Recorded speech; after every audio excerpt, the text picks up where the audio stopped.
The human voice. It's the instrument we all play.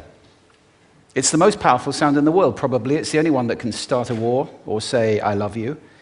And yet many people have the experience that when they speak, people don't listen to them. Why is that? How can we speak powerfully to make change in the world? What I'd like to suggest, there are a number of habits that we need to move away from. I've assembled for your pleasure here 7 deadly sins of speaking.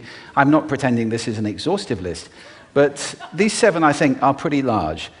Habits that we can all fall into. First, gossip.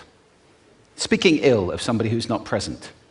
Not a nice habit, and we know perfectly well the person gossiping 5 minutes later will be gossiping about us. Second, judging. We know people who are like this in conversation, and it's very hard to listen to somebody if you know that you're being judged and found wanting at the same time. Third, negativity. You can fall into this. My mother, in the last years of her life, became very, very negative, and it's hard to listen. I remember one day I said to her, it's October the 1st today, and she said, I know, isn't it dreadful? It's hard to listen when somebody's that negative.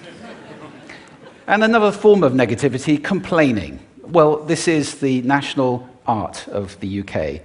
It's our national sport. We complain about the weather, about sport, about politics, about everything. But actually, complaining is viral misery. It's not spreading sunshine and lightness in the world. Excuses. We've all met this guy. Maybe we've all been this guy. Some people have a blame thrower. They just pass it on to everybody else and don't take responsibility for their actions. And again, hard to listen to somebody who's being like that. Penultimate, the 6th of the 7, embroidery, exaggeration. It demeans our language, actually, sometimes. For example, if I see something that really is awesome, what do I call it? And then, of course, this exaggeration becomes lying, out-and-out lying, and we don't want to listen to people we know are lying to us. And finally, dogmatism. The confusion of facts with opinions. When those two things get conflated, you're listening into the wind. You know, somebody is bombarding you with their opinions as if they were true. It's difficult to listen to that. So here they are, 7 deadly sins of speaking. These are things I think we need to avoid. But is there a positive way to think about this? Yes, there is. I'd like to suggest that there are 4 really powerful cornerstones, foundations, that we can stand on if we want our speech to be powerful and to make change in the world. Fortunately, these things spell a word. The word is hail, and it has a great definition as well. I'm not talking about the stuff that falls from the sky and hits you on the head. I'm talking about this definition, to greet or acclaim enthusiastically, which is, I think, how our words will be received if we stand on these 4 things. So what do they stand for? See if you can guess. The H, honesty, of course. Being true in what you say, being straight and clear. The A is authenticity, just being yourself. A friend of mine described it as standing in your own truth, which I think is a lovely way to put it.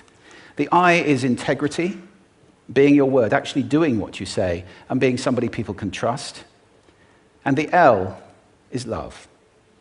I don't mean romantic love, but I do mean wishing people well. For 2 reasons. First of all, I think absolute honesty may not be what we want. I mean, my goodness, you look ugly this morning. Perhaps that's not necessary. Tempered with love, of course, honesty is a great thing. But also, if you're really wishing somebody well, it's very hard to judge them at the same time. I'm not even sure you can do those 2 things simultaneously. So, hail. Also, now that's what you say, and it's like the old song, it is what you say, it's also the way that you say it. You have an amazing toolbox. This instrument is incredible, and yet this is a toolbox that very few people have ever opened. I'd like to have a little rummage in there with you now, and just pull a few tools out that you might like to take away and play with, which will increase the power of your speaking. Register, for example. Now, falsetto register may not be very useful most of the time, but there's a register in between. I'm not going to get very technical about this for any of you who are voice coaches. You can locate your voice, however. So if I talk up here in my nose, you can hear the difference. If I go down here in my throat, which is where most of us speak from most of the time. But if you want weight, you need to go down here to the chest. You hear the difference? We vote for politicians with lower voices. It's true. Because we associate depth with power and with authority. That's register. And we have timbre. It's the way your voice feels. Again, the research shows that we prefer voices which are rich, smooth, warm, like hot chocolate. Well, if that's not you, that's not the end of the world, because you can train. Go get a voice coach. And there are amazing things you can do with breathing, with posture, and with exercises to improve the timbre of your voice. Then prosody. I love prosody. This is the sing-song, the meta-language that we use in order to impart meaning. It's route one for meaning in conversation. People who speak all on one note are really quite hard to listen to if they don't have any prosody at all. That's where the word monotonic comes from, or monotonous, monotone. Also, we have repetitive prosody now coming in, where every sentence ends as if it were a question, when it's actually not a question, it's a statement.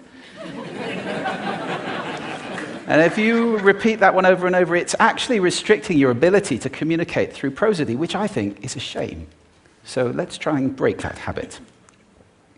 Pace. I can get very, very excited by saying something really, really quickly, or I can slow right down to emphasize. And at the end of that, of course, is our old friend, silence. There's nothing wrong with a bit of silence in a talk, is there?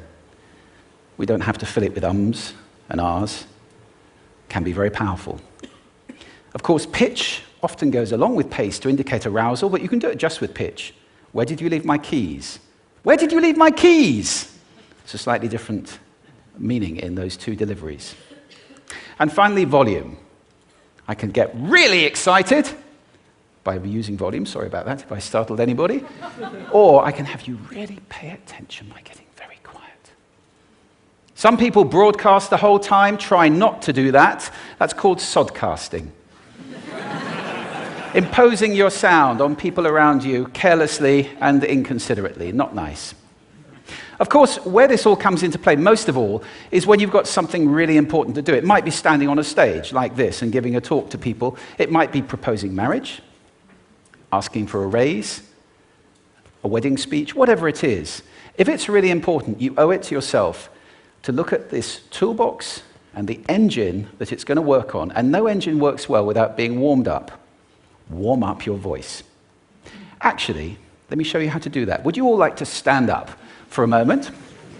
I'm going to show you the 6 vocal warm-up exercises that I do before every talk I ever do. Anytime you're going to talk to anybody important, do these. First, arms up, deep breath in, and sigh out, like that. One more time.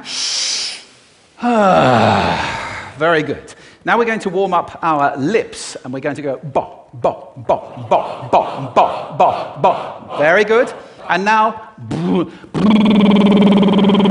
just like when you were a kid. Now your lips should be coming alive. We're going to do the tongue next with exaggerated la, la, la, la, la, la, la, la, la. Beautiful. You're getting really good at this. And then roll an R. That's like champagne for the tongue. Finally, and if I can only do one, the pros call this the siren. It's really good. It starts with we and goes to or. The we is high, the or is low. So you go wee, or, wee. Fantastic. Give yourselves a round of applause. Take a seat. Thank you. Next time you speak, do those in advance. Now, let me just put this in context to close. This is a serious point here. This is where we are now, right? We speak not very well into people who simply aren't listening in an environment that's all about noise and bad acoustics. I have talked about that on this stage in different phases. What would the world be like if we were speaking powerfully to people who are listening consciously in environments which were actually fit for purpose? Or to make that a bit larger, what would the world be like if we were creating sound consciously and consuming sound consciously and designing all our environments consciously for sound? That would be a world that does sound beautiful, and one where understanding would be the norm. And that is an idea worth spreading. Thank you. Thank you.